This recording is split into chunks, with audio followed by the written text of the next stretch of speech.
kita pada malam hari ini. Seru banget ya kita ditemani 42 orang dan ongoing karena dari pendaftarnya masih lebih banyak lagi. Jadi semoga banyak yang datang dan bisa ngajakin teman-temannya buat kesini nih. Kalau misalnya masih pada mau join. Nah, sebelum kita mulai, kita mau mendengarkan kata pembuka dulu dari em, leadernya Ashoka Asia Tenggara atau Ashoka Southeast Asia, yaitu Ibu Nani Zulminarni. Nah, beliau adalah founder Yayasan PK dan juga Ashoka Fellow. Nah, kepada Bu Nani Zulminarni kami persilahkan. Terima kasih Irin. Selamat malam semuanya. Dirgahayu Republik Indonesia ke-78 terus melaju untuk Indonesia maju. Selamat bergabung di diskusi seri Kampung Pembaharu Gaharu Muda Ashoka. Kali ini diselenggarakan bekerja sama dengan Bijak Memilih, mengambil tema Terus Maju untuk Indonesia Maju. Anak muda bisa apa? Tema yang cukup provokatif dan menantang ya. Karena saat ini Indonesia sedang mempersiapkan blueprint Indonesia Emas pada tahun 2045. Jika kita selamat, artinya bumi ini tidak hancur, maka pada tahun itu ketika 100 tahun Indonesia merdeka, Indonesia akan dipimpin oleh orang-orang yang saat ini berusia muda. Mungkin kalian semua yang ada di sini. Karena itu perjalanan itu harus dimulai dari sekarang. Tahun depan merupakan milestone yang sangat penting untuk kita benar-benar bisa mencapai Indonesia emas pada tahun 2045. Kita kembali akan memilih pemimpin-pemimpin bangsa ini di berbagai tingkatan. Kaum muda yang merupakan bagian terbesar pemilik hak suara akan menentukan ke arah mana kepemimpinan akan kita tentukan. Jadi kalau pertanyaannya anak muda bisa apa, mulai dari situ. Dengan pesatnya sistem informasi yang berkembang saat ini, tantangan terberat bangsa ini adalah menjaga kemampuan menyaring informasi yang membanjiri ruang-ruang private kita. Nah, disinilah potensi kekuatan orang muda ditantang. Bagaimana mengelola informasi agar bisa menjadi kekuatan dalam memainkan peran politiknya. Perlu kita ingat bahwa kemerdekaan negara kita ini kita raih tidak gratis ya, tapi melalui perjuangan panjang yang dipimpin oleh orang-orang muda saat itu, yaitu Bung Hatta, Bung Karno itu usianya baru sekitar 20-an tahun ketika mereka mulai memikirkan visi besar tentang bangsa ini.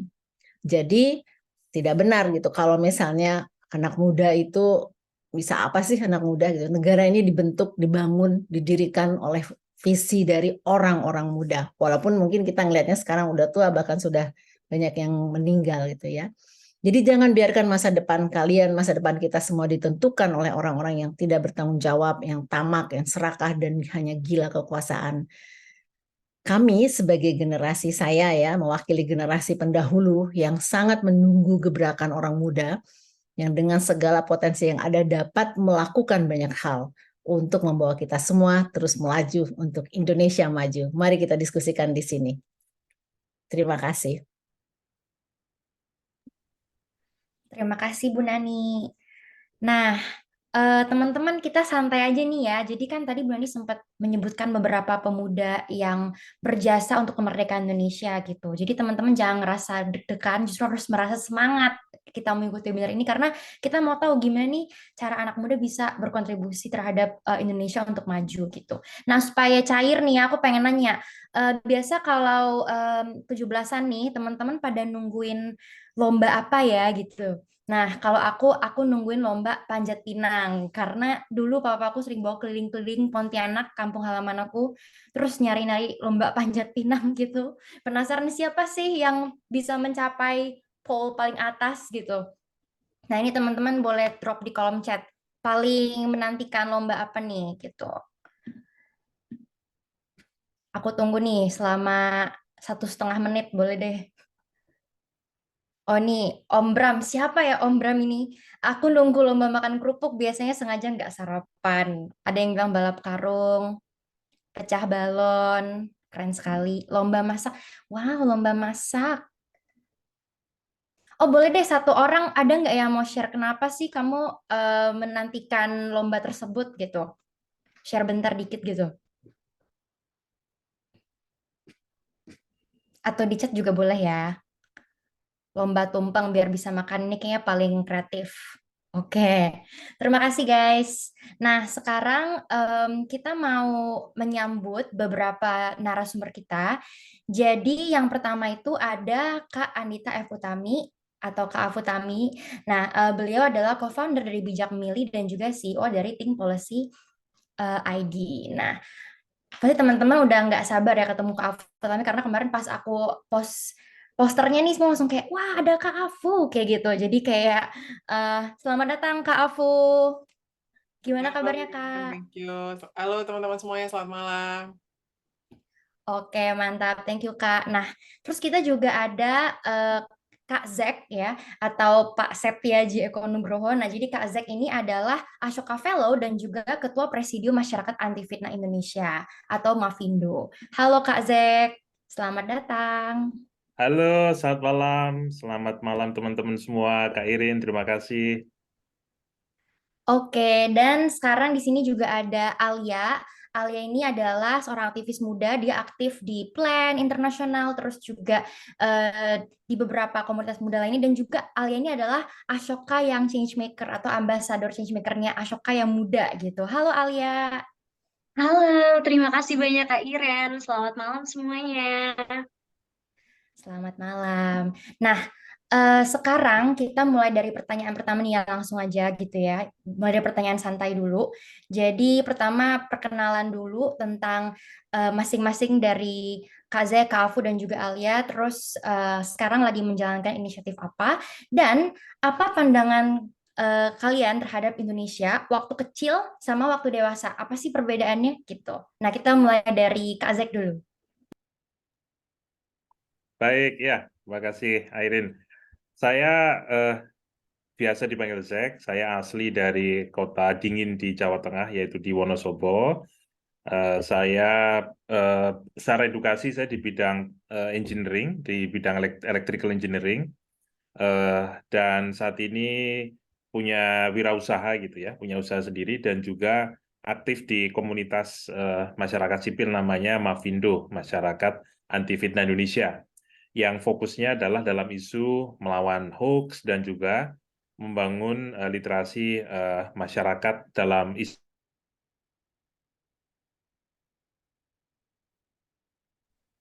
Oke, sepertinya Kak Zek nge-freeze.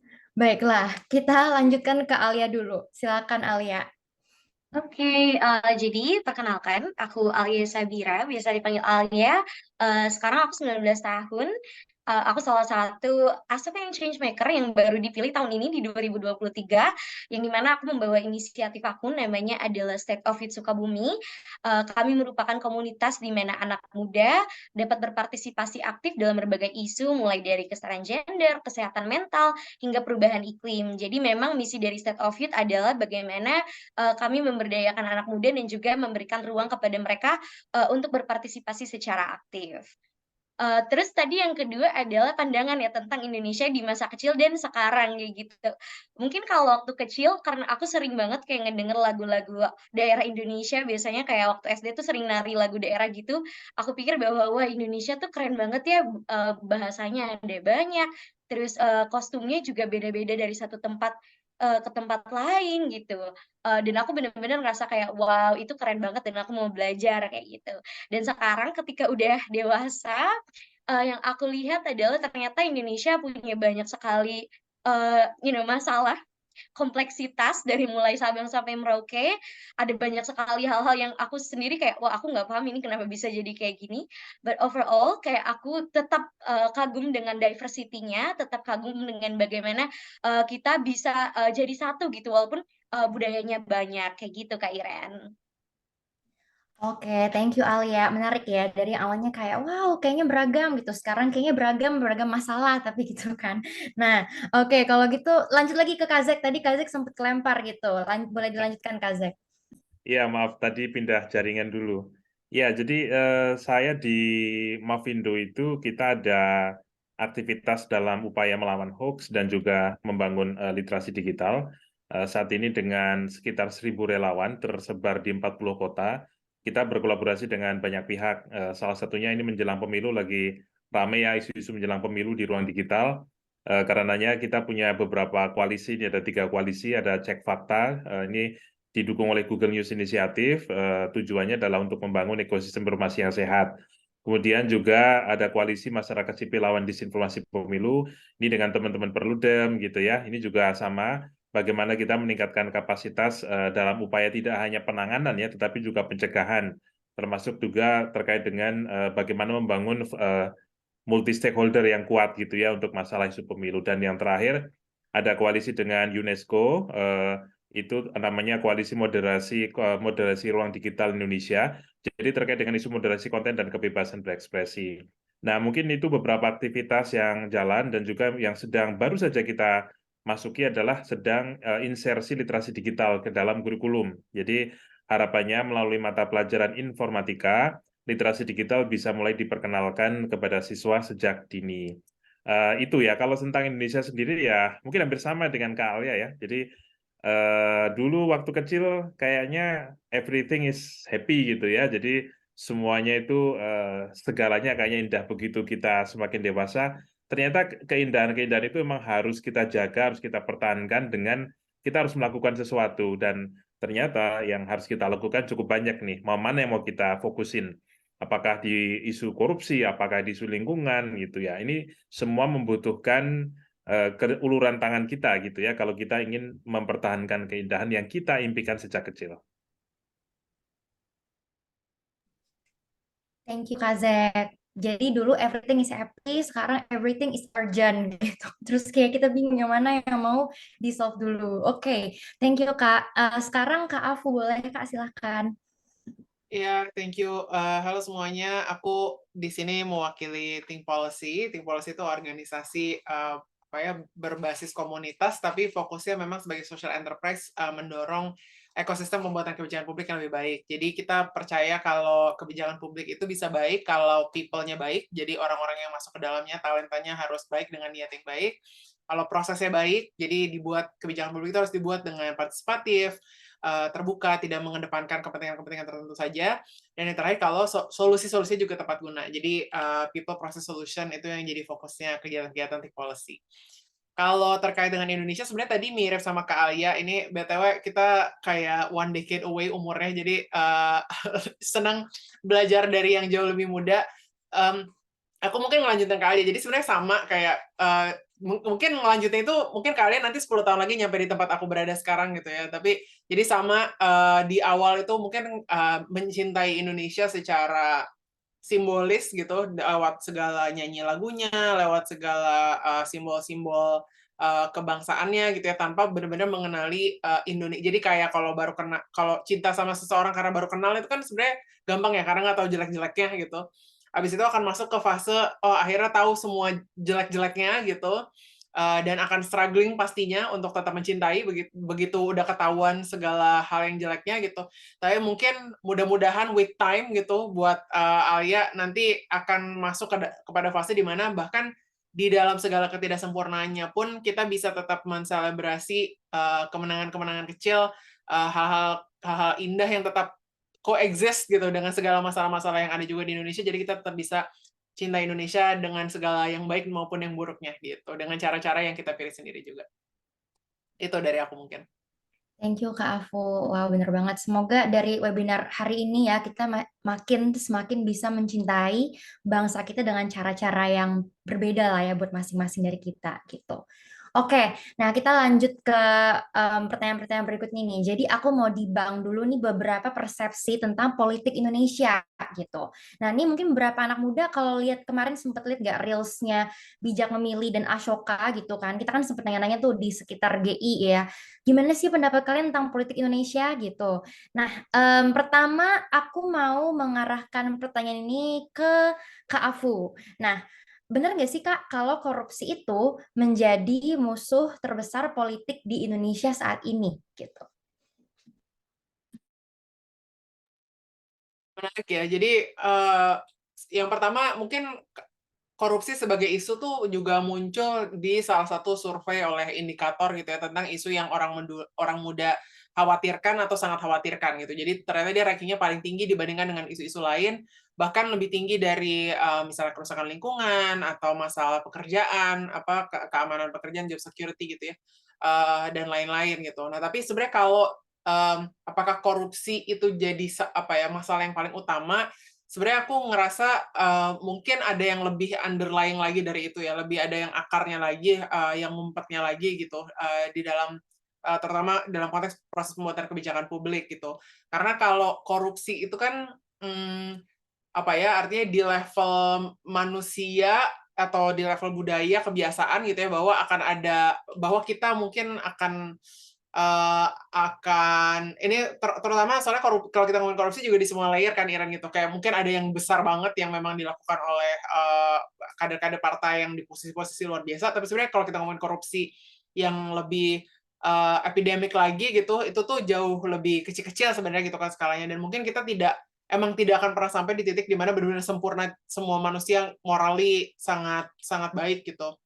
Tapi kalau buat aku yang lebih underlying itu bahwa berarti kita harus menciptakan sistem gitu di mana memang sistemnya akan in favor of pembuatan keputusan yang baik atau pengambilan solusi-solusi yang tepat gitu. Jadi kalaupun misalnya di level individu akan ada kelepasan-kelepasan gitu, gimana caranya proses kebijakannya sendiri tuh udah bisa mengurangi resiko-resiko tersebut gitu. Nah, saat ini sistemnya sendiri masih bisa dibilang mewajarkan atau belum benar-benar disusun, dibentuk sedemikian rupa supaya kita ke arah yang baik tadi gitu. Maksudnya apa nih yang dimaksud dengan sistem ini gitu ya?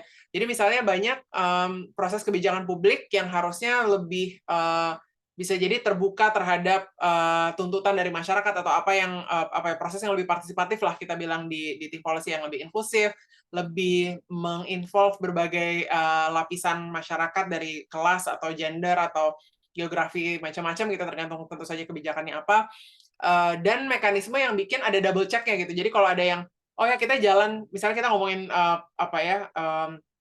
mau bangun sebuah proyek infrastruktur atau mau bangun apapun gitu ya, gimana caranya ada mekanisme memang check and balance-nya untuk arahnya bisa lebih baik lagi.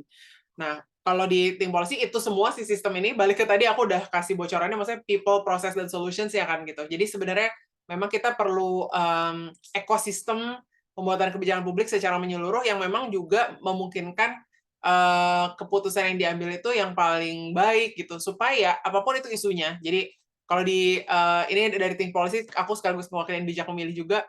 Kalau di bijak memilih kita misalnya ada 5 isu utama gitu, gimana caranya supaya di 5 isu utama itu emang ekosistemnya tuh bakal ngambil keputusan terbaik gitu. Jadi ngomongin krisis iklim, kalau people process solution-nya baik ya kita ketemu tuh solusi-solusi krisis iklim dan diimplementasikan dengan baik.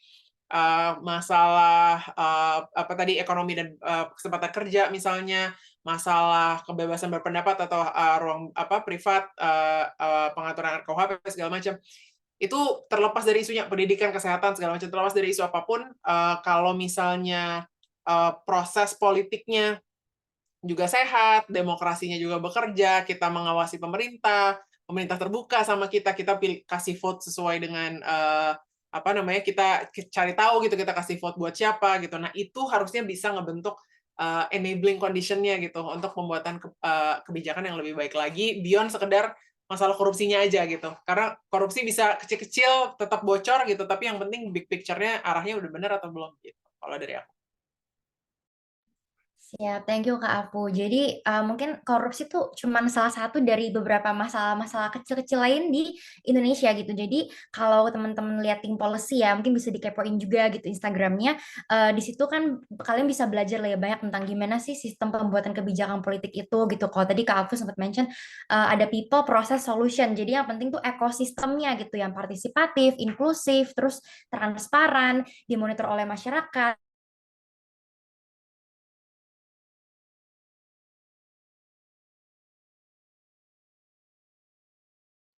Kayaknya internetnya Iren Kayaknya terputus. gantian Kak Irin yang nge-freeze ya.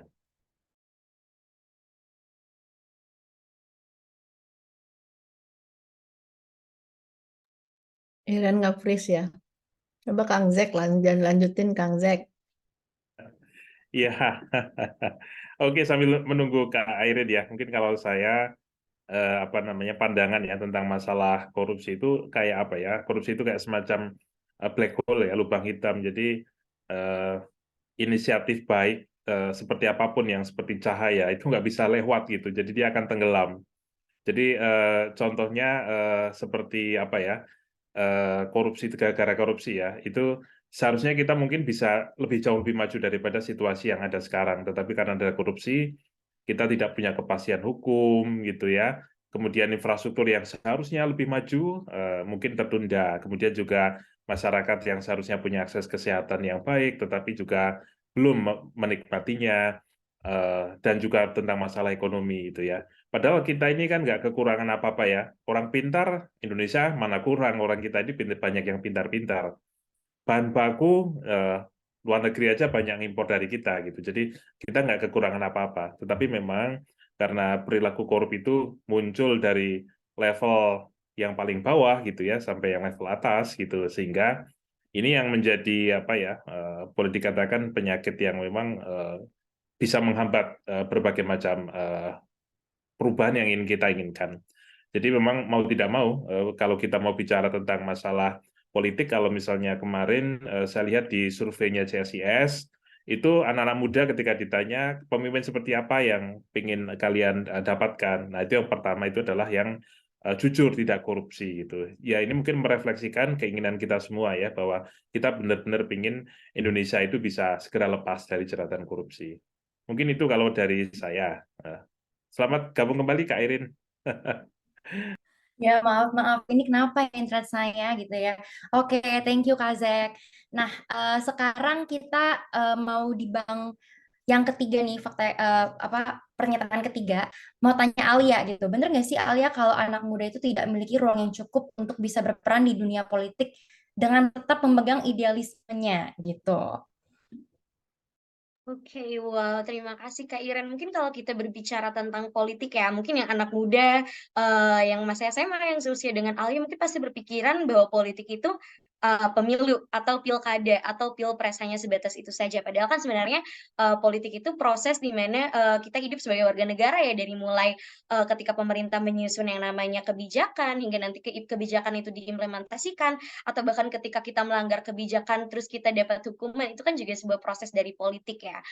Yang anak muda sekarang mungkin kalau misalkan pede nonton videonya dari Bijak Memilih X Ashoka, mungkin anak muda banyak yang ngerasa bahwa oh males banget deh ngomongin politik atau kayak menjadi apolitik gitu, karena memang yang namanya politik untuk anak muda, mereka berpikir bahwa apa sih sebenarnya yang bisa kita lakukan, atau apa sih memang ada kesempatan untuk kita untuk berpartisipasi gitu, karena mungkin yang terlihat adalah politik itu orang-orang dewasa aja, orang-orang yang punya kepentingan gitu. Tapi sebenarnya anak muda mereka punya banyak sekali peran yang bisa mereka mereka lakukan, dan ternyata ada banyak sekali peluang dan ekosistem yang disediakan nih untuk gimana nantinya anak muda itu bisa berpartisipasi dalam politik, terutama ketika perumusan kebijakan ya contohnya.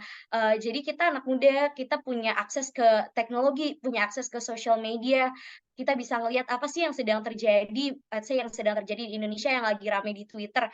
Terus anak muda ini kayak, "Duh, kayaknya aku pengen bersuara nih, gimana ya caranya?" gitu. Dan mereka sebenarnya bisa menggunakan kayak Twitter, Instagram, atau platform media sosial apapun untuk mengeluarkan suara mereka, kayak gitu. Mereka juga bisa berpartisipasi misalnya dengan menandatangani petisi gitu, untuk kayak, "Oh, aku pengen melihat sebuah perubahan."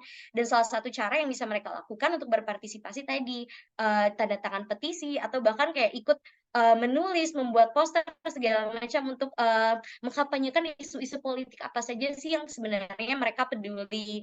Terus mereka juga bisa bergabung dengan kelompok-kelompok pemuda dan juga kelompok advokasi. Mungkin ini bisa dibilang salah satu apa ya, platform atau salah satu ekosistem yang memang mendukung banget untuk anak muda mereka berpartisipasi dalam politik gitu. Karena dengan organisasi pemuda atau adanya kelompok advokasi ini, mereka bukan hanya tahu tentang apa sih yang sedang terjadi di politik Indonesia, tapi juga mereka bisa berkampanye dan juga ikut menyebarkan informasi-informasi. Misalnya dengan bijak memilih ya, komunitas bijak memilih itu kita bisa tahu, bisa lihat partai-partai politik di Indonesia mereka cenderungnya mendukung atau menolak isu ini enggak sih, kayak gitu. Dan dengan hal tersebut kita juga bisa tahu, oh ternyata kalau misalkan aku peduli dengan isu ini, aku mau let's say ya, aku mau mendukung partai ini atau sebaliknya kayak gitu. Dan aku pikir dengan adanya organisasi atau kelompok advokasi itu memang jadi sebuah peluang ya dan ekosistem buat anak muda tuh kita masih punya harapan untuk, berpartisipasi dalam politik kayak gitu. Thank you Alia. Wah, aku jadi semangat nih dengar Alia karena Alia masih muda banget gitu ya. Terus Alia ini masih berharap dengan politik di Indonesia gitu, dengan kondisi politik di Indonesia. Karena kayak banyak deh teman-teman aku yang kayak, aduh udah lah Ren, ngapain sih gue peduli, kayak pasti pemerintah ujungnya gini lagi gitu kan. Tapi melihat Alia yang sangat semangat ini, aku akan menularkan semangat ini ke adekku yang juga baru masuk kuliah sama kayak Alia gitu. Oke, thank you Alia. Nah, sekarang mungkin aku mau tanya pertanyaan selanjutnya. Bagaimana sih proses kakak-kakak semua dan juga Alia ini menjadi peduli dengan politik dan pembangunan di Indonesia gitu? Dan mungkin bisa cerita juga gimana organisasi kakak berperan untuk membuat politik dan pembangunan Indonesia menjadi lebih baik gitu. Oke, kita mulai dari Kazek. Ya, kalau saya mungkin memulainya adalah ini ada satu fenomena ya. Mungkin kalau teman-teman ada yang pernah baca itu bukunya Nicholas Carr, bukunya itu namanya The Cello, itu terbit 2010. Dia itu memperingatkan ke kita bahwa media sosial itu penggunaannya dan juga internet itu menimbulkan efek samping yang serius. Jadi namanya adalah Sallowing Hypothesis. Jadi dia itu mengingatkan bahwa penggunaan teknologi, kalau kita tidak bisa cerdas, tidak bisa bijak gitu ya, itu justru bisa menimbulkan pendangkalan pemahaman, pendangkalan pengetahuan. Jadi ini adalah hipotesis yang sempat kemudian diuji coba, dites gitu ya oleh beberapa akademisi, dan ada beberapa hasil yang memang mengarah ke sana gitu. Dan ini juga yang kita lihat bisa jadi sebuah jawaban ketika kita melihat bahwa ketika ada pas musim politik, musim pemilu, selalu saja Indonesia itu dibanjiri dengan maraknya misinformasi, disinformasi. Indonesia itu dahsyat sekali. Kalau kita bilang hoax itu kita tidak kalah dengan berbagai negara lain gitu ya. Dan itu juga yang sempat misalnya membuat saya resah, orang-orang yang pintar, pendidikannya tinggi sekalipun tidak kebal juga terhadap hoax. Ada dosen, ada profesor gitu ya, menyebarkan hoax, apalagi kalau sudah ada sentimen politik identitas gitu. Nah, ini yang membuat kita itu merasa resah. Kenapa? Karena biasanya orang-orang itu suka ngobrol ngerumpi di grup alumni, di grup keluarga gitu ya. Ini kok kemudian jadi berantem, jadi permusuhan. Dan yang dimusuhkan adalah hal-hal yang sebenarnya sangat-sangat tidak prinsipil. Kita misalnya 2019 itu ribut masalah ijazahnya salah satu capres gitu ya. Itu jelas-jelas hoax. Atau misalnya dia asal-usul keluarganya seperti apa gitu. Dan akhirnya kita melupakan isu-isu yang prinsipil seperti masalah korupsi, tentang masalah lingkungan, itu nggak kita bahas secara lebih detail. Kita sibuk saling menghujat gitu ya. Nah, ini yang membuat kita merasa ini ekosistem informasi di ruang digital semakin tidak sehat, dan ternyata memang ketika kita ketemu dengan berbagai teman gitu ya, dari akademisi, dari jurnalis, kemudian juga dari platform digital, ini memang isunya global, bukan hanya Indonesia. Tetapi Indonesia termasuk yang kita risikonya tinggi. Kenapa? Karena kita ini kan kekuatannya seharusnya keberagaman, Bhinneka Tunggal Ika.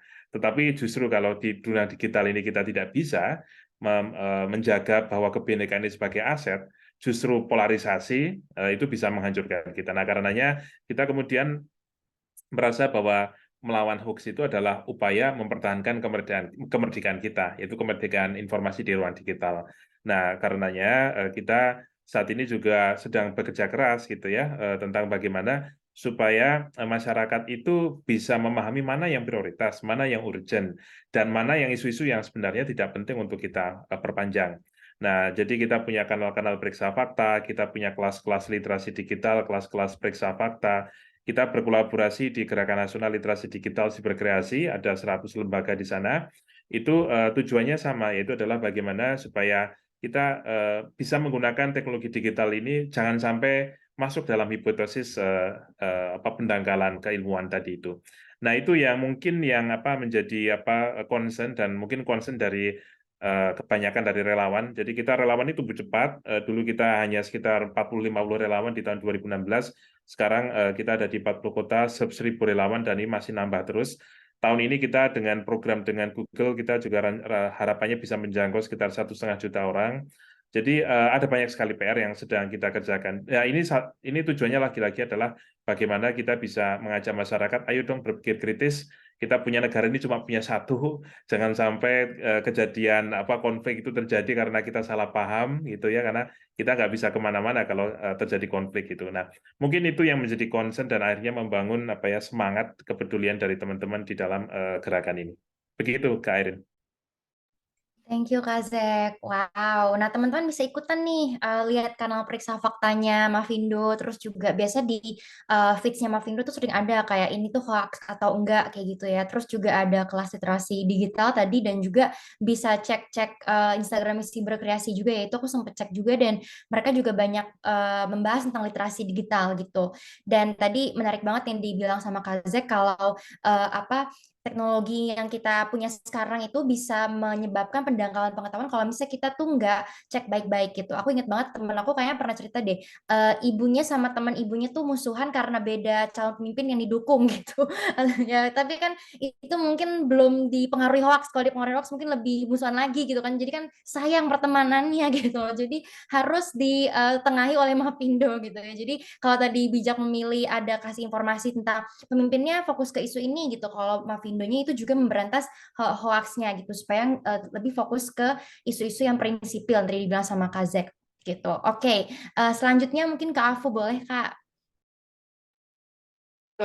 Ini benar banget sih masalah yang berpikir kritis ini ya. Jadi mungkin kalau dalam konteks think policy yang kita pertanyakan itu, jadi satu kan berpikir kritis dalam konteks memproses informasi ya di level individu gitu.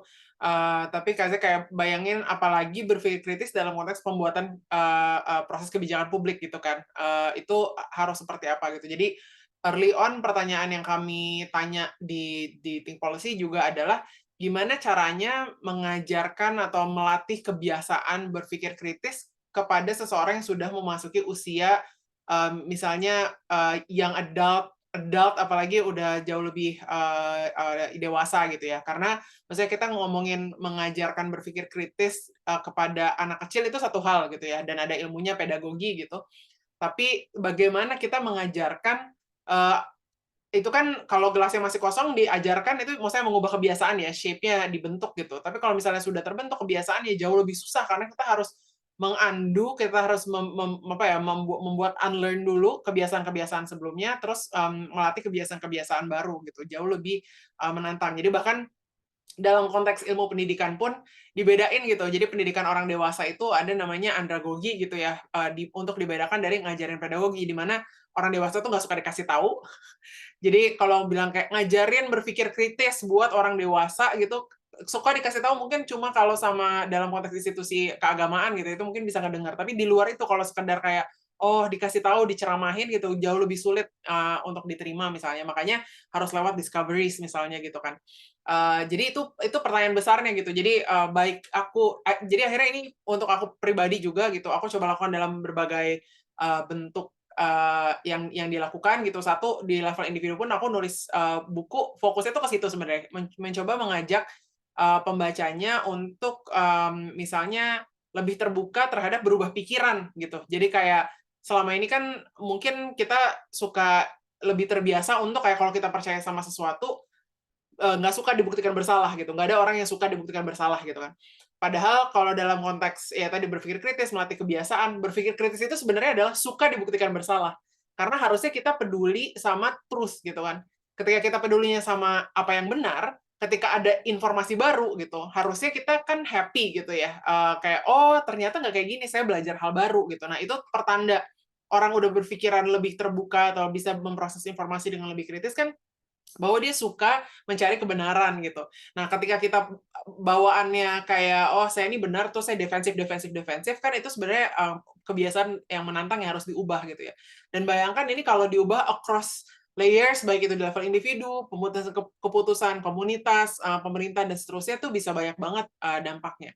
Nah, terus salah satu konsekuensi dari berpikir kritis yang juga kita mau harus utamakan dalam kebijakan publik adalah rasanya gitu. Jadi bukan cuma evidence based tapi juga berbasis empati kita bilang yang mau didorong di think policy gitu. Karena banyak dari kebijakan publik kalau nggak 99% itu sebenarnya tentang manusia-manusia di dalamnya, manusia yang bikin kebijakan publiknya, yang harus berkoordinasi untuk bikin kebijakan publiknya, kemudian manusia yang terdampak oleh kebijakan publiknya juga gitu kan. Nah, tanpa ada kemampuan berempati, emotional intelligence yang lebih baik gitu, akan banyak banget proses-proses, mau itu politik gitu, mau itu kebijakan publik yang jadi nggak smooth yang seharusnya gitu ketika kita jauh lebih dewasa secara emosional. Jadi ada angle itunya juga gitu kan, jadi menarik untuk dieksplorasi ya. Jadi bahkan salah satu kita sempat ngobrol juga tuh dalam, aku lupa diskusi yang mana gitu. Mungkin salah satu pertanyaan debat kandidat presiden kalau kita ngomongin politik atau pemilu yang akan datang tuh harusnya adalah how are you mentally misalnya gitu. Kayak secara emotional intelligence punya nggak, gimana dia memproses apa yang dia rasakan. Karena itu ngaruh banget juga tadi kalau ngomongin tentang memproses informasi dengan lebih baik gitu ya, kesadaran terhadap emosi bikin kita juga tidak mudah tersangkut sama bahasa-bahasa yang sebenarnya nge-trigger emosi gitu kan. Biasanya kan sebenarnya informasi yang paling memecah belah tuh yang tipe-tipe yang men-trigger emosi dan sebagainya gitu. Jadi itu dalam konteks policy pada umumnya, singkat aja dalam konteks bijak memilih sebenarnya si berpikir kritis dan empati itu kita terapkan juga utamanya sama bagaimana kita mau menghubungkan kepedulian tadi orang-orang muda yang udah peduli sama berbagai isu gitu ya, untuk kemudian terhubung ke proses politiknya juga. Jadi mereka bisa cari tahu apa misalnya posisi-posisi partai terhadap isu-isu, mereka bisa belajar isu-isu apa aja sih yang perlu dipedulikan oleh yang akan mempengaruhi hidup mereka gitu. Kemudian posisi partai seperti apa dan informasi tentang partai di mana mereka bisa bandingkan gitu antara satu partai dengan partai lain. Karena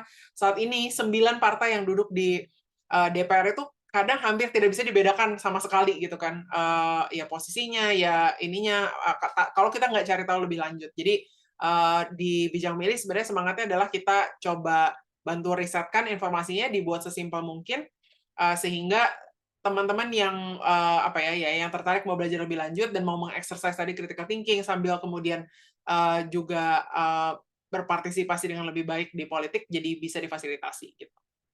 Itu mungkin. Thank you Kak Afu. Ya teman-teman bisa kepoin ya websitenya Bijak Memilih. Aku juga udah sempet lihat gitu dan di situ memang ada banyak informasi tentang tadi ya partai dan juga calon pemimpin kita gitu. Jadi tadi Kak Afu sempat mention dua hal yaitu berpikir kritis dan juga rasa atau empati gitu. Supaya dari situ kita bisa membuat keputusan-keputusan yang benar juga berpartisipasi dengan sehat juga ya di dalam politik Indonesia gitu. Nah, oke, sekarang buat Alia gimana nih Alia? Oke, mungkin kalau perjalanan tadi ya, perjalanan sebagai seorang, let's say change maker, mungkin sama di awal dengan yang apa yang Kak Afu tadi bilang, berpikir kritis dan juga berempati. Karena ketika aku usia 14 tahun, aku ngelihat teman-temanku, oh mereka terikat dalam perkawinan usia anak kayak gitu. Lalu di situ muncul empati, wah ternyata mereka nggak bisa sekolah lagi loh sama kayak aku. Akhirnya berpikir kritis kritis lagi nih, kira-kira apa sih yang bisa aku lakuin gitu, biar aku sendiri tidak terjerat dalam perkawinan usia anak dan, perempuan-perempuan lain yang ada di sekitarku, anak muda lainnya, mereka juga tidak masuk ke dalam perkawinan usia anak itu sendiri. Sampai akhirnya, di situ aku mulai mengadvokasi, mencoba untuk membuat, perubahan ya. Waktu itu kita sempat, melakukan advokasi kepada pemerintah daerah di kota tempat aku tinggal dulu di Kabupaten Sukabumi, juga kepada pengadilan tinggi, pengadilan agama, Kementerian Agama, dan juga berbagai lembaga masyarakat lainnya. Kita beradvokasi, yang mana saat itu telah keluar MOU yang, di mana pengadilan agama dan pengadilan negeri mereka, memutuskan untuk tidak akan memberikan dispensasi perkawinan usia anak lagi terhadap anak-anak. Mungkin dari situ, dari rasa kritis dan empati, aku ngerasa bahwa, wah kayaknya perlu banget nih untuk anak muda yang lainnya yang mereka ngerasa ada sesuatu yang salah atau ada sesuatu yang tidak sesuai dengan lingkungan mereka, agar mereka punya, ruang atau platform yang bisa digunakan untuk sama-sama menyuarakan isu-isu. Hingga akhirnya aku mendirikan State of It Sukabumi di 2021, yang mana, sekarang, kita punya 120 anak muda di Sukabumi yang mereka peduli dengan isu-isu yang ada di sekitar mereka, baik itu dari mulai perubahan iklim, lalu juga perkawinan usia anak, kesetaraan gender, dan berbagai permasalahan lainnya. Sampai pada akhirnya kita diberikan ruang nih untuk berpartisipasi, let's say di forum pemerintahan, juga dalam proses politik ya, tapi ternyata lagi-lagi kita mengalami yang namanya tokenisme. Kita ditampilkan hanya sebagai pajangan saja, kita tidak benar-benar diberikan kesempatan untuk bersuara. Dan dari situ kita juga terus mengadvokasikan kepada pemerintah gitu ya, dalam proses politik ini kita ingin pemerintah punya kebijakan nih yang memang melindungi dan juga mendukung bagaimana partisipasi politik anak muda gitu dalam proses pembuatan kebijakan kayak gitu, sampai akhirnya kita berhasil mendorong pemerintah Kota Sukabumi untuk mengeluarkan salah satu peraturan wali kota. Ini baru banget keluar, Perwal 25 tahun 2023, pemerintah Kota Sukabumi, yang mana isinya adalah memberikan kesempatan bagi anak muda, kaum disabilitas, dan juga masyarakat umum secara luas untuk mereka berpartisipasi dalam perumusan kebijakan dan juga pembangunan kota kayak gitu. Jadi memang Perwal mendukung dan melindungi kita gitu ketika kita ingin berpartisipasi yang memang secara inklusif kayak gitu, Kak. Gila, mantap banget Alia. Terima kasih Alia. Jadi awalnya juga dari kritis dan empati, di mana Alia tuh awalnya nggak pengen juga nih terjerat perkawinan anak dan juga teman-teman perempuan lainnya juga nggak terjerat gitu. Dan akhirnya dia mengajak teman-temannya untuk turut peduli sama apa yang di sekitar mereka dengan membangun State of Youth Sukabumi ini gitu ya. Dan Alia nih sering juga ngajakin teman-temannya ikut musrenbang gitu dan mendorong peraturan-peraturan yang baru nih keluar di daerahnya gitu. Jadi dari ketiga narasumber ini aku belajar kalau kita tuh nggak perlu ngelakuin hal-hal yang besar banget ya buat berkontribusi, kayak nggak perlu nih Iren Bougainville jadi presiden atau gimana. Yang penting misalnya Iren Bougainville daftar dulu jadi anggotanya Mavindo, misalnya volunteernya di salah satu kota gitu, atau volunteernya Think Policy itu bijak memilih, atau mungkin State of Youth gitu. Jadi dari situ aja kita tuh udah berkontribusi gitu dan mengajak yang lain juga untuk terpeduli gitu. Oke, sekarang aku pengen buka the floor, buka forum ini untuk bertanya, teman-teman untuk bertanya gitu kepada ketiga panelis ini. Boleh angkat tangan, raise hand, boleh juga drop di chat gitu. Nah, selagi kita menunggu ada yang raise hand atau enggak, di sini ada Rea Ramadanti. Kak Rea, kamu mau on cam atau mau aku bacain aja nih pertanyaannya? Oke, mungkin aku bacakan ya. Oke, aku bacakan dulu. Apakah Kak Afu, Kak Zek, dan Kak Alia punya saran untuk mengedukasi masyarakat yang masih rentan terhadap polarisasi politik yang tinggi di Indonesia di waktu yang sempit menuju pemilu 2024? Karena di Indonesia pemilihnya kan punya latar belakang dan spektrum yang berbeda banget. Walaupun sudah ada berbagai macam sumber seperti Bijak Memilih, Mavindo, dan Turn Back Hoax. Oke. Siapa dulu nih yang mau jawab? Mungkin ada yang mau volunteer? Kayaknya Kak Zek udah semangat. Boleh Kak, silakan Kak. Waduh, semua semangat sebenarnya. Ya, ya karena kalau tentang edukasi ya, edukasi itu sebuah proses yang sudah pasti tidak mudah gitu ya. Dan mungkin kalau yang sedang kita coba bangun adalah bagaimana kita mengedukasi masyarakat supaya yang kita sekarang kan lagi rame ya di medsos atau di media tegak lurus gitu ya. Nah, di media sosial itu cenderungan adalah orang itu diajak untuk tegak lurus atau patuh gitu ya terhadap sebuah struktur partai, terhadap tokoh gitu ya. Bukan kepada value. Padahal sebenarnya yang long lasting, yang tidak akan mengalami konflik apapun adalah kalau kita tegak lurus terhadap value gitu. Nah, value-nya bisa apa gitu ya, tentang masalah anti korupsi kah, ataukah tentang masalah lingkungan kah. Misalnya saya suka ya dengan teman-teman Pandawara ya, mereka juga melakukan edukasi dengan sangat-sangat keren gitu ya. Jadi konteksnya pas gitu ya. Perkawinan antara anak muda, media sosial dengan masalah yang dihadapi masyarakat. Meskipun mungkin yang mereka selesaikan adalah masalah di hilir gitu ya, hulunya belum. Tapi itu buat saya sudah sangat luar biasa. Jadi anak muda yang bisa membangun kesadaran bahwa sampah ini adalah bahaya yang sangat luar biasa gitu, dan kita nggak bisa diam, dan doing something adalah sesuatu yang bisa kita kerjakan dan ternyata bisa gitu ya. Itu anak-anak muda yang buat saya sangat-sangat sangat-sangat inspiratif. Nah, sehingga kita merasa bahwa mari kita mendorong supaya edukasi itu diarahkan untuk mengubah value, dan metodenya mungkin ya, metodenya juga beragam karena kalau Mavindo kita ada sasarannya anak muda, ada juga sasarannya mungkin orang yang profesional, ataupun juga lansia. Jadi kita punya beberapa spektrum. Jadi beberapa kelas yang kita lakukan itu pendekatannya bisa berbeda, tetapi prinsipnya sih ada 3 ya. Kita ngajak orang untuk pinter, P, yang pertama P, pinter, yang kedua adalah dengan G, guyup. Guyup itu adalah kita mengajak lintas kelompok, lintas agama, lintas etnis gitu ya, untuk berbaur gitu ya. Jadi bagaimana caranya supaya mereka jangan sampai terpengaruh oleh algoritma ataupun juga polarisasi yang mudah sekali terbentuk di ruang digital. Nah, jadi kita punya misalnya ini duta-duta lansia, orang-orang orang tua yang mereka juga ada yang menjadi pendeta, ada yang menjadi imam, ustadz gitu ya. Itu kita kumpulkan dan kita kasih tantangan mereka untuk solve isu itu secara bersama. Misalnya, bagaimana supaya kita melindungi keluarga kita nggak menjadi korban penipuan digital gitu ya. Mereka akan cepat gitu ya, akan bisa cepat bersatu.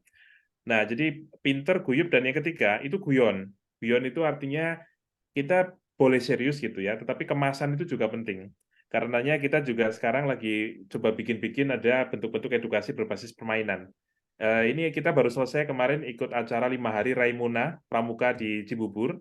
Itu kegiatan 5 tahun sekali, jadi kita kemarin baru uji coba board game gitu ya. Kebetulan yang nge-develop juga Asuka Velo juga dari Biscan. Jadi kita kolaborasi, kita bikin permainan supaya ayo kita belajar tentang debunking, tentang pre-banking gitu ya, dengan cara yang asik gitu ya. Dan itu ternyata bisa. Nah, kita juga sedang mencari ide bagaimana cara bikin permainan yang asik juga dilakukan oleh para orang tua, para lansia gitu. Nah, mungkin itu sedikit saran, tapi prinsipnya adalah kita tidak bisa bekerja sendiri. Echo chamber itu adalah suatu keniscayaan sehingga melibatkan orang-orang yang bisa didengar dari berbagai sudut pandang, tokoh-tokoh masyarakat, tokoh agama, itu harus kita rangkul. Begitu. Yeay, terima kasih Kak Zek. Pinter, guyup, dan guyon gitu. Kayak di kantor Ashoka tuh sering banget guyon ya, boleh tanya Bu Nani. Jadi value-nya tuh tertransfer melalui percandaan yang ringan gitu loh. Nah, mungkin Kak Afu atau Alia ada yang mau ditambahin nggak? Boleh Boleh, dari ya. aku, kalau Alia masih belum, mungkin sepakat banget sama semua yang tadi udah disampaikan sama Kak Zek. Mungkin tambahannya juga adalah bukan untuk tidak berbeda sebenarnya goalnya ya, tapi untuk terbiasa dan bahkan mengembrace perbedaan-perbedaan opini yang sebenarnya wajar-wajar aja gitu kan. Jadi terbiasa sama itu gitu. Kalau politik itu kalau tidak, jadi kalau pengennya politik tanpa polarisasi itu juga nggak state yang nggak seproduktif itu juga gitu kan. Kayak ketika sebenarnya saat ini nih di kabinet saat ini tuh lumayan nggak ada polarisasinya gitu kan. Bisa dibilang oposisinya nggak ada karena semuanya diajak jadi koalisi. Jadi apa yang pemerintah bilang mau jalan, mungkin yang beda ada beberapa partai lah yang 2-3 partai yang memang oposisi gitu. Tapi by and large semuanya tuh sepakat gitu. Nah, jadi kalau aku mungkin semangatnya justru bukan supaya nggak ada perbedaannya gitu. Justru karena kita mau berbasis isu, di semua isu pasti ada setuju nggak setuju. Mau pindah ibu kota, setuju atau nggak setuju. Mau apa nih, misalnya transisi energi, caranya gimana? Ada isu polusi udara sekarang, masalah kesehatan, pendidikan, segala macam, zonasi, setuju atau nggak setuju. Macam-macam tuh bisa setuju nggak setuju tuh nggak masalah. Tapi yang perlu dibangun itu budaya bahwa ketika kita ketemu sama orang yang nggak setuju, tadi ya, terbiasa untuk biasa aja gitu. Oh, kenapa nggak setujunya? Dan jadi curious gitu, mindset-nya tuh kayak, oh kalau kamu nggak setuju emang kenapa gitu. Oh gini, oke. Emang kalau gini gimana? Jadi maksudnya biasa aja diskusi dengan perbedaan preferensi kandidat atau partai atau apapun gitu. Nah, untuk membiasakan diri dengan perbedaan ini kan memang perlu ruang-ruang dibuka, apakah itu dalam, mungkin ada teman-teman yang terbiasa ikut debating gitu ya. Kalau abis debating tuh biasa aja, kayak pas lagi debatnya kayak bisa marah-marah, abis itu juga ngopi bareng lagi, itu cuma exercise intelektual aja gitu. Jadi nggak harus intens gitu kan. Nah, jadi membiasakan yang seperti itu caranya gimana sih gitu. Nah, aku ngerasa memang kayak di ruang-ruang kayak gini nggak setuju tuh nggak apa-apa gitu. Aku sering banget, maksudnya kebiasaan panel di Indonesia tuh kan, oh saya setuju, semua orang saling setuju aja gitu. Kayak karena kalau nggak setuju seolah-olah tuh pasti musuhan, padahal nggak, biasa aja kalau nggak setuju secara opini tuh gitu kan. Jadi mungkin semangatnya ke arah sana, dan kalau kita balikin ke secara sejarah tadi yang ngebahas tentang peran orang muda zaman dulu, ide-ide kebangkitan kita sebagai bangsa di awal, tuh para mungkin founding fathers atau komunitasnya pun gitu yang pada ngekos di Cokro Aminoto, itu juga semuanya pada beda pandangannya. Ada founding fathers yang lebih kiri banget gitu, ada yang nggak ngerasa harus ini negara Islam, ada yang ngerasa beda-beda, berantem-berantem maksudnya dari secara ideologis, tapi abis itu pulang ke kosan, ya udah ngobrol bareng lagi gitu kan. Nah, jadi gimana caranya kita membiasakan kultur apa ya mewadahi pemikiran-pemikiran ini sebagai suatu proses yang biasa. Nah, makanya dengan forum-forum yang kita organize, apakah itu BMX atau ya acara-acara bijak memilih lain dan think policy juga gitu. Kita pengen mendorong bahwa biasa aja kalau beda beda pendapat gitu. Thank you, Kak. Nah, itu ya mungkin tadi kan kata Kak Zek tuh kita bisa ngumpul bareng-bareng lintas budaya, lintas etnis, lintas agama. Tapi pas kita ngebahas suatu juga, tadi kata Kak Afu nggak perlu yang intens. Ya oke boleh intens, tapi habis itu kita biasa aja lagi gitu. Kita kembali lagi seperti biasa. Dan aku juga jadi belajar sih kalau misalnya ada anak muda yang apatis, malah biasanya aku suka kayak, aduh apaan sih nih orang. Tapi sekarang aku akan belajar untuk biasa aja, ya udah nggak apa-apa gitu. Bertukar pikiran saja gitu. Oke, Alia mungkin ada yang mau tambahin nggak?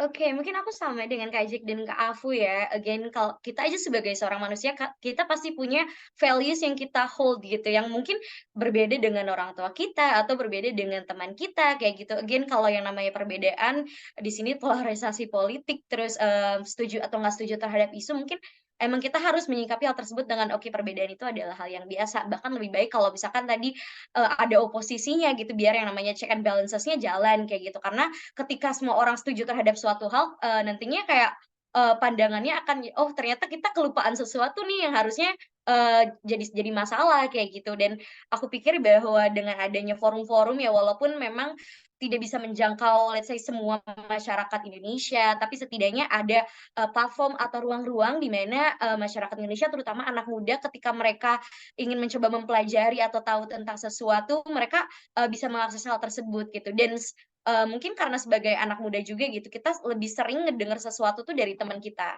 Dan mungkin dengan adanya, platform tadi, terus kita belajar, terus akhirnya kita sebar lebih luas ke lingkungan kita, ke orang tua, ke teman sekitar. Mungkin proses, gimana kita mengajarkan yang namanya perbedaan values atau tentang polarisasi, tentang, partai mana sih, let's say yang setuju atau nggak setuju terhadap isu ini akan menjadi lebih mudah, seperti itu, Kak Iren. Sip, thank you Alia. Nah, tadi ada yang angkat tangan namanya Zaki Arif. Kak Zaki Arif boleh on cam, silahkan Kak. Eh, Ya, gimana nih? Apa pertanyaannya? Oke, Mbak, mohon maaf ini nggak siap banget sih sebenarnya on cam. Cuman ya karena antusiasme saya jadi ya apa-apalah.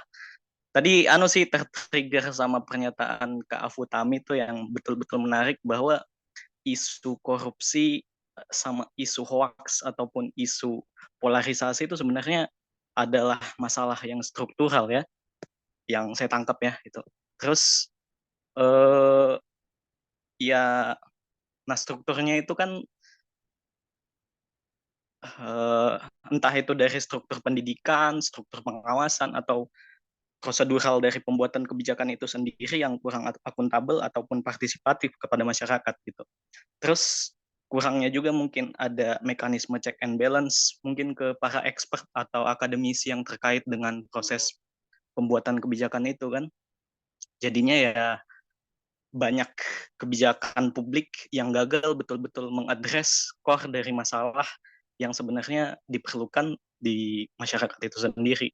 Nah, yang jadi pertanyaan saya itu mungkin ini sih, lantas sistem model seperti apa, sistem politik seperti apa yang menurut panelis-panelis yang keren di sini itu yang sekiranya bisa menumbuhkan semangat atau konsep meritokrasi dalam sistem politik kita yang akan mengangkat orang-orang paling kompeten dari kalangannya gitu.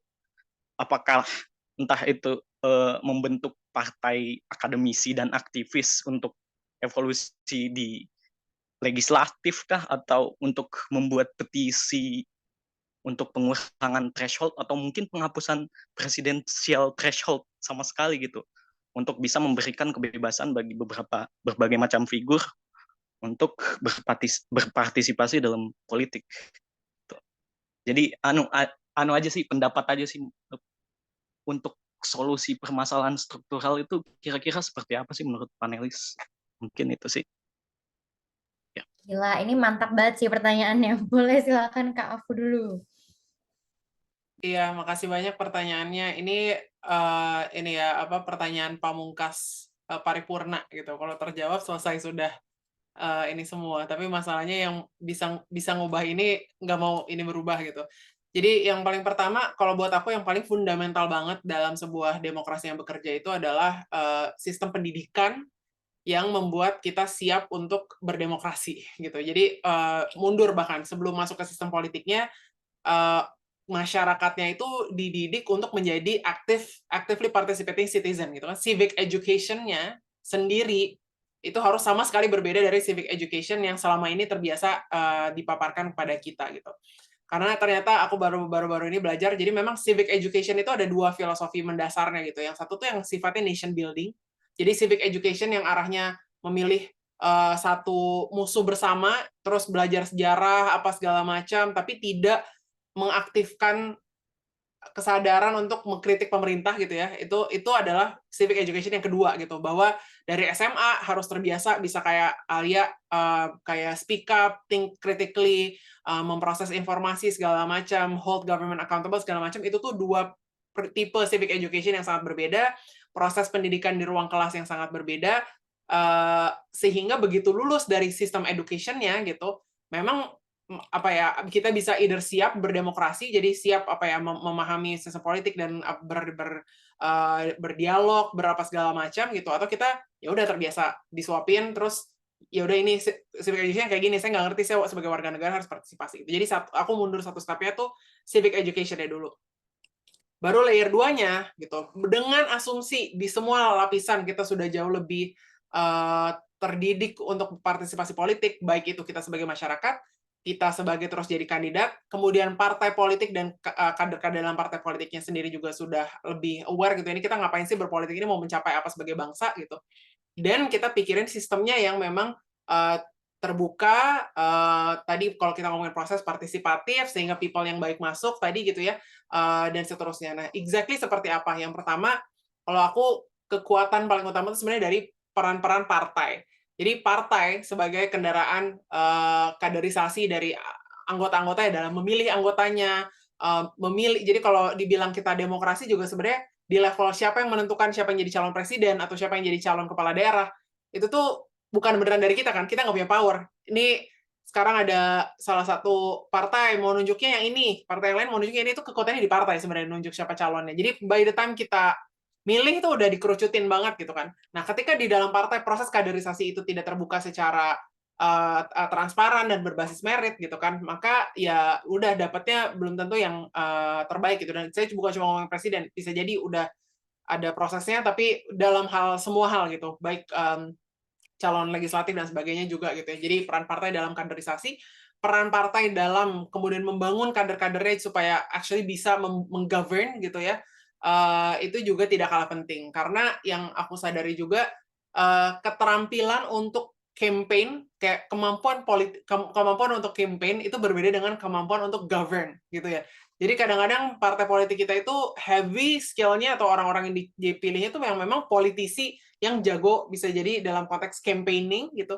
Tapi when it comes to governing, apalagi tim suksesnya gitu ya, bisa jadi beda. Nah, jadi kadang-kadang ketika terus seorang kandidat menang gitu ya, mereka akan naruh orang-orang political appointee yang jago campaigning dan luar biasa loyal bisa jadi, tapi belum tentu equipped with the skills untuk govern gitu. Jadi itu mismatch antara gimana proses mereka juga ngerekrut tim ketika seorang kandidat leader sudah menang gitu ya, bisa jadi dia stuck dengan tim yang loyal dan jago campaigning tadi, tapi nggak necessarily jago govern. Itu gap yang selanjutnya.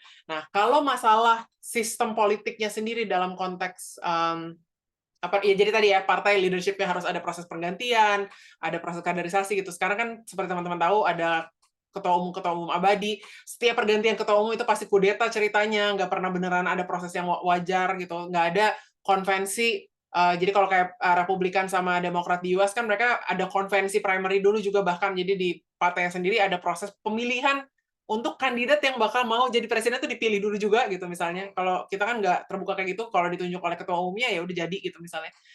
Jadi proses-proses seperti ini yang harus dibuka di level partai. Nah, kalau kita ngomongin sistem politiknya, dulu masa aku tuh sempat ada terpikir gitu apa kita juga perlu majoritarian gitu. Jadi kayak di US mekanisme majoritarian itu bikin dari setiap dapil cuma ada satu kandidat doang yang kepilih gitu. Sedangkan di Indonesia itu proporsional. Proporsional artinya di setiap dapil kemungkinan ada 10 sampai 14 tergantung size dapilnya wakil yang mewakili dari dapil tersebut misalnya gitu ya. Dan sebagai dampaknya jadinya nggak accountable nih. Misalnya saya Jabar 2, saya nggak tahu saya ada 10 wakil yang berbeda, saya nggak bisa hold them one person particularly accountable gitu. Dan pembedaan antar partai pun jadi nggak cocok gitu. Tapi semakin saya baca, bisa jadi ini bukan masalah majoritarian versus proporsionalnya aja, karena bisa jadi kalau dari sisi teori ilmu politiknya tuh katanya justru untuk negara yang diverse kayak Indonesia kita perlu proporsional gitu, karena hanya dengan proporsional tiap dapil yang bisa jadi beragam nilai-nilainya dan segala macam bisa diwakili secara lebih proporsional.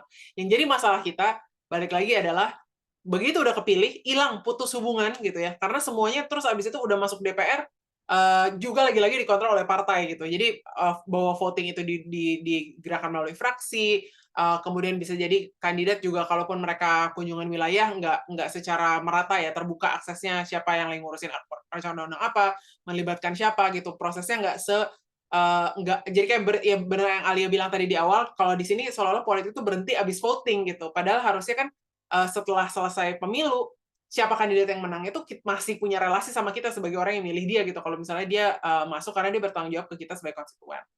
Jadi itu sih mungkin jadi in summary gitu dari civic education-nya, peran partai politik untuk kaderisasi dan proses yang lebih merit based dan transparan.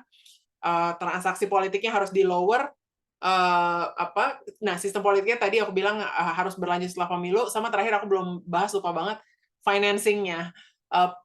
Politik di Indonesia tuh sangat mahal, yang bikin ada insentif biaya transaksinya ya, barrier-nya juga sangat tinggi karena kampanye harus berbasis sangat intensif sumber daya lah gitu, sehingga menjadi insentif untuk partai memiliki sumber-sumber pendanaan untuk melakukan itu. Sedangkan belum budaya di Indonesia untuk semua orang tuh biasa aja jadi anggota partai dan nyumbang ke partai.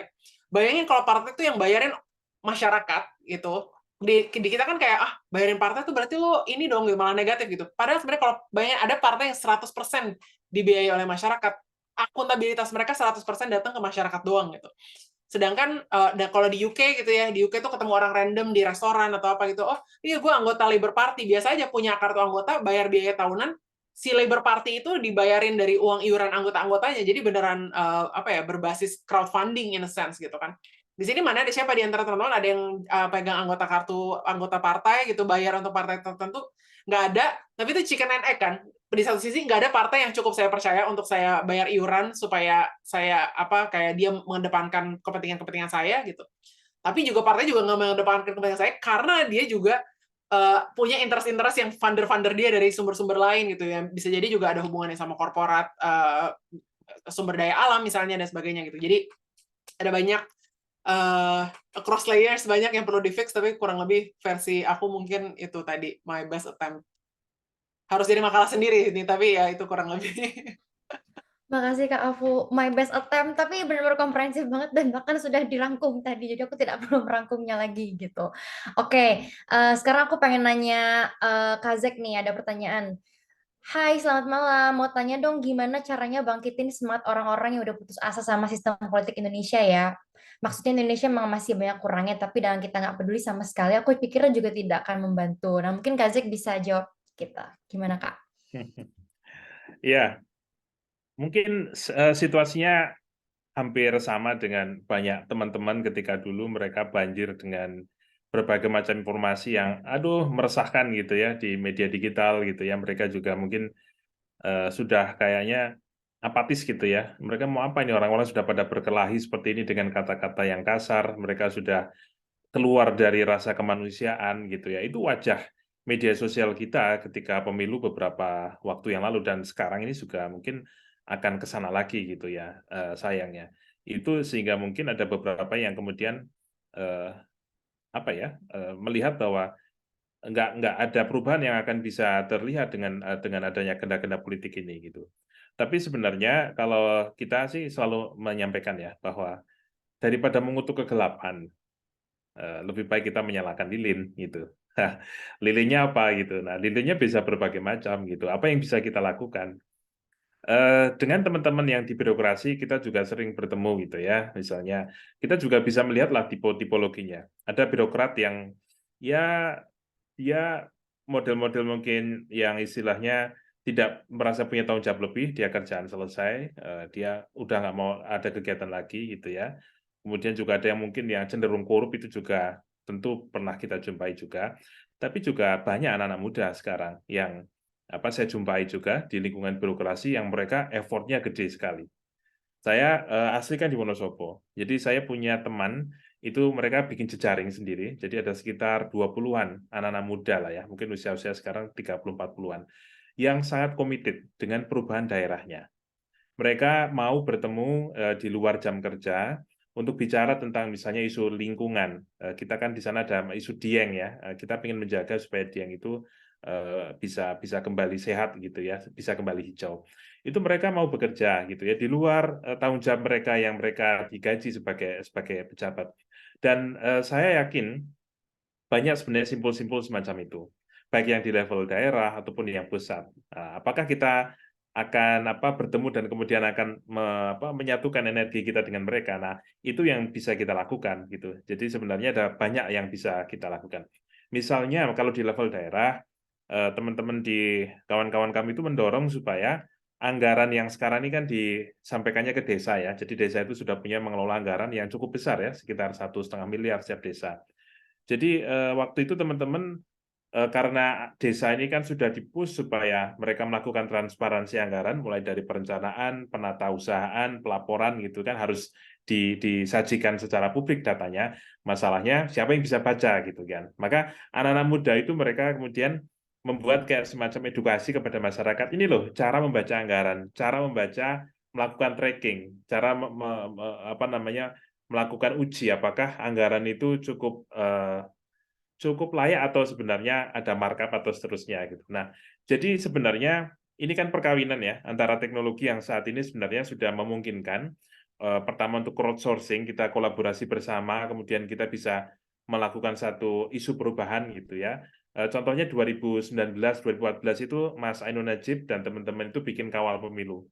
Jadi upaya crowdsourcing itu menggabungkan ribuan volunteer gitu ya untuk menjaga integritas dari pemilu kita. Nah, untuk isu pemilu bisa, artinya kalau kita mau coba serius gitu ya, untuk isu mengawal bagaimana penatausahaan penganggaran di daerah, ataupun juga mungkin di lembaga kementerian, ataupun dimanapun, saya rasa itu juga bisa. Tapi itu tadi, kita nggak boleh hanya terlena dengan mengambil informasi yang muncul di FYP kita saja, karena itu mungkin sangat akan membuat kita menjadi orang yang sangat shallow, sangat dangkal. Jadi kita harus eksplorasi di luar itu, kita harus ketemu di dunia nyata gitu ya, nggak boleh hanya mengandalkan informasi di dunia maya kemudian kita merasa sudah paham semuanya gitu. Nah, jadi banyak yang saya rasa bisa kita lakukan, ketemu dengan orang yang tepat, kita mau mulai dari sesuatu yang mana gitu ya. Kalau perlu kita pengen belajar sesuatu, belajar coding lah, belajar apalah sekarang nggak ada alasan untuk kita tidak bisa melakukan sesuatu sebenarnya. Jadi saya rasa apatis itu harus kita buang jauh-jauh. Kenapa? Karena kita sudah diberkahi dengan kemerdekaan yang sangat luar biasa ini, maka istilahnya rasa terima kasih, rasa syukur kita atas nikmat yang kita dapatkan ini adalah dengan kita membalasnya dengan kerja yang sesuai, yang kira-kira bisa membuat perubahan terjadi di negeri ini. Begitu. Tadi Mbak siapa namanya? Naila ya, terima kasih. Thank you Kak Zek. Daripada kita menyalakan kegelapan, mending kita menyalahkan kegelapan, mending kita menyalakan lilin gitu. Iya bener banget. Oke, nah ini karena udah jam 20.50 ya. Mungkin ada satu pertanyaan yang seru sih, cuma mungkin bisa dijawabnya agak pendek gitu ya. Nah ini dari Kak Wanda, siapapun yang mau jawab boleh gitu ya. gimana nih tentang polusi yang ada sekarang gitu. Meskipun pemerintah sudah berkebijakan seperti uji emisi kendaraan dan juga fasilitas transport umum, tapi belum optimal gitu. Jadi gimana caranya menyadarkan masyarakat untuk lebih peduli dan mendongkrak pemerintah untuk lebih mengoptimalkan kebijakan tersebut. Nah, mungkin ada yang mau jawab nggak dari para panelis gitu?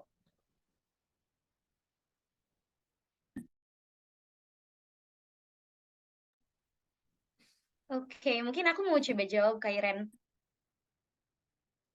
Boleh, boleh Oke, Alia. mungkin ya masalah polusi ya yang sekarang sedang ramai sekali.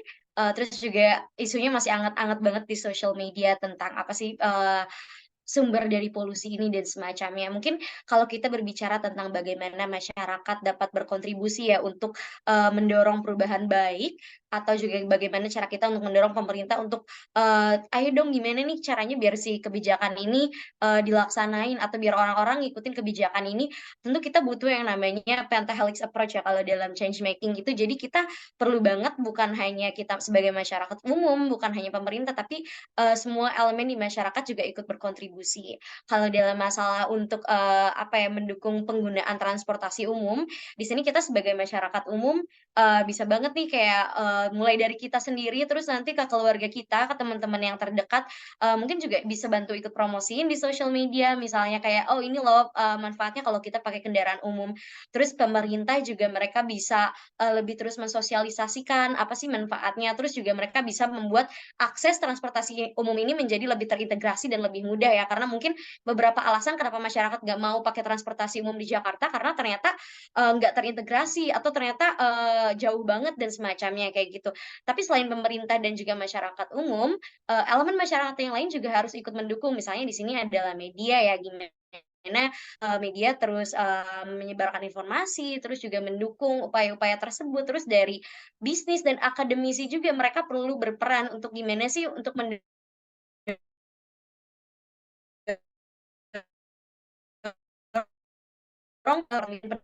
manfaatnya atau seberapa besar perbedaannya kalau kita pakai transportasi umum dengan apa ya dengan transportasi milik pribadi itu jejak karbonnya itu seberapa besar sih perbedaannya kayak gitu atau bahkan bisnis juga mereka bisa mempromosikan fasilitas umum ya kendaraan umum ke employee-nya misalnya dikasih kartu yang mereka bisa bisa pakai untuk ya secara gratis free pass biar apa sih employee-nya mereka bisa kayak menggunakan fasilitas umum. Kalau dari aku sih seperti itu, Kak.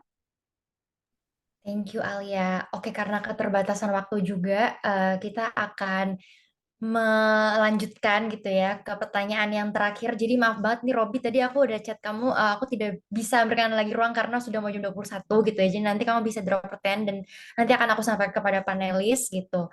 Terima kasih buat jawabannya Alia tadi pentahelix approach. Mungkin teman-teman juga bisa search di Google gitu ya apa arti pentahelix approach gitu. Nah, ini ada pertanyaan terakhir. Apa sih yang Kak Afu, Kak Zek, dan Alia pelajari saat menjadi pemimpin atau mungkin berpartisipasi dalam ya pembangunan atau politik Indonesia dan mungkin pesan untuk calon pemimpin muda di luar sana. Nah, mungkin Alia juga bisa mungkin teman-teman semua bisa juga sambil cerita gimana sih supaya kita bisa jadi agent of change dari sekarang, nggak perlu tunggu tua, nggak perlu merasa udah telat juga gitu. Tadi ada pertanyaan juga nih dari teman-teman di chat gitu. Boleh dari Alia dulu. Oh wow, oke pertanyaannya menarik banget. Kalau kita nggak perlu nunggu waktu yang tepat gitu ya untuk jadi change maker. Mungkin memang bisa dimulai dari hal yang kecil yang mempengaruhi kehidupan kita. Terus juga kita bisa melakukan sesuatu yang kecil juga, misalnya dari merubah gaya hidup kita dulu deh, lalu mencoba untuk mulai advokasi atau menyebarkan informasi-informasi baik tersebut. Dan selama apa ya, selama menjalankan aktivisme bersama dengan State of It Sukabumi, tentu aku senang sekali karena bisa belajar banyak banget tentang gimana sih kalau kita mau mengajukan perubahan baik di masyarakat, gimana kalau kita mau mengajukan kebijakan nih ke pemerintah daerah atau pemerintah nasional itu seperti apa prosesnya. Mungkin itu yang menarik ya, yang kayak yang mungkin aku nggak akan bisa belajar di sekolah, mungkin itu civic education yang emang aku pelajari secara langsung di masyarakat luas seperti itu. Dan yang paling penting sebagai seorang change maker, mungkin aku sering banget bilang ini ke teman-teman sesama Ashoka yang change maker, kalau kita emang punya peran yang besar ya sebagai seorang pelaku perubahan, anak-anak muda yang memang peduli dengan kondisi lingkungan sekitarnya gitu. Tapi jangan sampai lupa untuk still having fun, untuk kayak tetap bersenang-senang dengan teman sebaya kita yang mungkin sama-sama melakukan, perubahan tersebut dan, jangan juga apa ya, meninggalkan kepentingan kayak kesehatan mental kita tuh dilupain kayak gitu. Mungkin ada saatnya ketika kita melakukan change making, kita ngerasa, "Aduh kayaknya ini aku udah nggak bisa lagi." Aku ngerasa block, ngerasa, aku bosen, jenuh dan semacamnya. Mungkin, dengan punya support system dan tahu bahwa, oke mungkin saatnya kita istirahat nih, itu juga merupakan salah satu cara, gimana kita bisa melaksanakan kegiatan change making itu, secara lebih let's say berkelanjutan kayak gitu. Terima kasih Alia. Kembali lagi ke PGG tadi kan, pinter guyub-guyon. Oke. Nah, lanjut ke Kak Zek, silakan Kak. Iya. Ya, kalau pesan saya buat teman-teman yang nanti akan menjadi calon pemimpin atau mungkin sudah menjadi pemimpin sekarang, dan tentunya juga kita berharap semakin banyak yang bisa menjadi change maker, jadi memantik perubahan-perubahan positif gitu. Kalau saya sangat percaya bahwa kalau kita melakukan kanalisasi ya, channeling energi baik gitu ya, maka kita akan ketemu juga dengan danau-danau di mana kebaikan itu berkumpul gitu. Jadi selama apa kita persisten, selama kita yakin, kita juga tidak mudah patah arang. Jadi dengan sikap yang kuat gitu ya, maka gagasan kita akan bisa diterima dan kemudian juga kita bisa berharap orang-orang kemudian bisa ikut dan kemudian tidak lagi menjadi pengikut ya, tetapi mereka juga menjadi pemimpin-pemimpin baru. Nah, ini yang apa namanya, yang mungkin bisa kita lakukan. Kita butuh mencetak supaya anak-anak muda, karena kalau kita tadi Bu Nani di awal bilang ya, zaman dulu itu yang jadi apa namanya, yang jadi pemimpin itu anak-anak muda gitu ya. Kalau saya itu masih ingat salah satu menteri yang paling muda di Indonesia itu namanya Pak Supriyadi gitu ya, jadi Menteri Keamanan, usianya baru 22 tahun. Kemudian ada juga Menteri Penerangan zaman itu Kabinet Amir Syafruddin itu namanya Pak Setiadi Rekso Projo ya namanya ya, 25 tahun. Mereka masih sangat-sangat muda ya, bahkan Menteri Pekerjaan Umum yang di tahun 1960 berapa itu ya, Pak Sutami ya, mungkin banyak yang kenal karena ada bendungan namanya Sutami, dia itu mulai jadi menteri usia 36 tahun. Jadi banyak sekali anak-anak muda yang sudah berkreasi, nggak ada alasan anak muda Indonesia tidak kemudian punya cita-cita menjadi pemimpin dan melakukan perubahan. Kuncinya adalah itu tadi, mulai dari diri sendiri, bangun, kemudian ketemu dengan apa namanya teman-teman yang memang punya visi yang sama, dan kemudian bergerak bersama. Begitu. Terima kasih. Terima kasih Kak Zek. Oke, terakhir gimana dari Kak Afu? Kak, silakan. Kalau dari aku mungkin melengkapi dengan bilang, kalau aku pribadi ngerasa kita perlu untuk menjadi, aku nggak tahu katanya pemimpin atau apapun itu ya, cenderung mau menghindari label, tapi untuk melakukan sesuatu untuk melakukan perubahan yang kita mau capai, kita perlu 2 jenis pengetahuan. Yang pertama memang pengetahuan tentang masalahnya. Jadi pertama, kalau udah ngerasa tahu masalahnya, bisa jadi kita belum tahu. Jadi bisa jadi emang perlu pelajari lagi, jadi mengedukasi diri sendiri tentang isunya, apalagi kalau isu yang teman-teman mau terlibat di dalam itu isu yang sangat besar gitu. Dalam konteks yang aku kerjakan, misalnya perubahan iklim misalnya gitu ya. Sebenarnya itu isunya sangat besar, dimensinya banyak banget, kompleks, dan memang ada bagian di mana kita harus akuntabel untuk cari tahu tentang isunya gitu. Jadi maksudnya kadang-kadang aku ngerasa ada orang yang misalnya baru tahu dikit, terus marah di permukaan gitu, kita bisa nggak jadi aktivis yang kalau mau nyebut diri aktivis nggak efektif gitu, karena pengetahuan kita tentang isunya juga terbatas gitu. Jadi pengetahuan tentang masalah yang mau diselesaikan. Tapi yang kedua, yang bisa jadi lebih penting adalah pengetahuan tentang diri.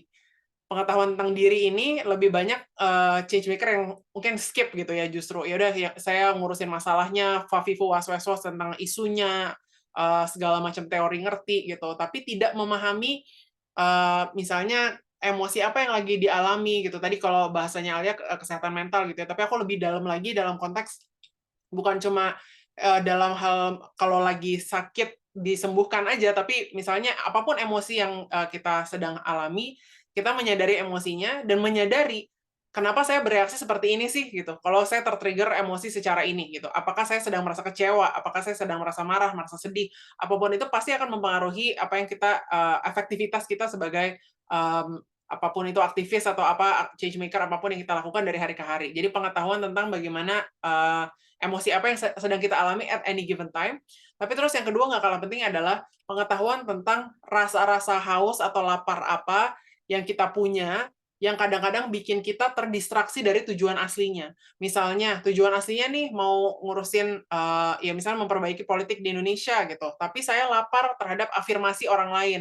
Saya ingin terkenal, saya ingin punya panggung, saya ingin bisa macam-macam rasa laparnya, punya kuasa, dikenal, network, mungkin ingin dekat sama orang apapun gitu. Tapi kadang-kadang ketika belum dikelola dengan baik rasa-rasa lapar ini, akhirnya kita terdistraksi dari tujuan aslinya. Harusnya yang dilakukan A, kita malah ngelakuin B karena kita ya tadi mencari atau untuk memenuhi rasa-rasa lapar yang lain itu gitu. Dan kadang-kadang aku ngerasa memang jadi ada yang ketika di awal mulai ini susah nih, makanya harus istiqomah gitu. Jadi kayak di awal mulai dia jelas tujuannya mau arahnya kemana, ternyata begitu dapat exposure lebih lanjut, jadi gampang tersway, jadi melakukan hal lain yang sebenarnya tidak necessary terhadap cost-nya gitu ya, tapi malah jadi terdistraksi. Itu sayang banget karena sebenarnya kita butuh tadi ya fokus dan bisa beradaptasi juga gitu beriringan dengan bagaimana kita punya pengetahuan again terhadap masalahnya. Jadi begitu kita update pengetahuan kita terhadap isunya,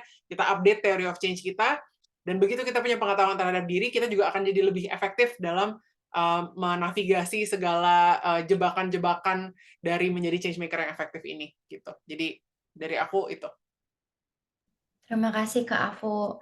Ini keren banget sih yang Kak Afu bilang, karena betul ya, dulu aku juga kayak, wah aktivisme gitu kan, maksudnya terhadap isu mungkin gender atau mental health, tapi aku sendiri tuh mungkin ada masalah yang belum aku urus gitu loh, jadi nggak efektif. Misalnya aktivisme, habis itu nanti habis itu marah-marah gitu misalnya aktivisme tersebut. Jadi orang kan males ya dengerin apa yang aku perjuangkan gitu. Nah, ketika kita ngomonginnya tuh kayak lebih santai, terus dengan ada yang lebih ya berdiskusi, orang jadi pengen dengerin apa yang aku ngomongin gitu loh. Dan tadi juga sempat mention juga Kak Afud tentang rasa-rasa lapar dan haus dari tujuan-tujuan lain selain yang asli gitu ya. Mungkin kalau di kantor tuh aku sangat respect sama Bu Nani gitu ya sebagai direktur kami gitu ya. Jadi Bu Nani tuh sering banget kayak kita suka ngecengin Bu Nani itu jadi menteri Kemen PPPA tahun depan gitu loh. Tapi beliau tuh sangat humble dan pokoknya fokus sama apa yang beliau perjuangkan dan juga ada pergerakan change making ini gitu. Nanti sisa-sisanya mau terkenal, duit dan lain-lain itu ntar ngikut pasti gitu menurut aku. Oke, terima kasih banyak buat para pembicara pada malam hari ini. Ini seru banget. Kalau Kak Ara tadi dia sempat DM aku, this is the first time Kak Ara merasa politik itu asik gitu katanya. Nah, terima kasih Kak Ara. Nah, ini teman-teman kita mau foto dulu sebelum kita mengakhiri malam hari ini. Jadi teman-teman boleh on cam dan nanti mungkin kita akan berfoto. Siapa nih yang akan bantu foto? Apakah aku juga Kak Ara atau gimana? Aku bisa bantu. Oke, siap Kak. Mari kita on cam semua guys. Yuks, yuks.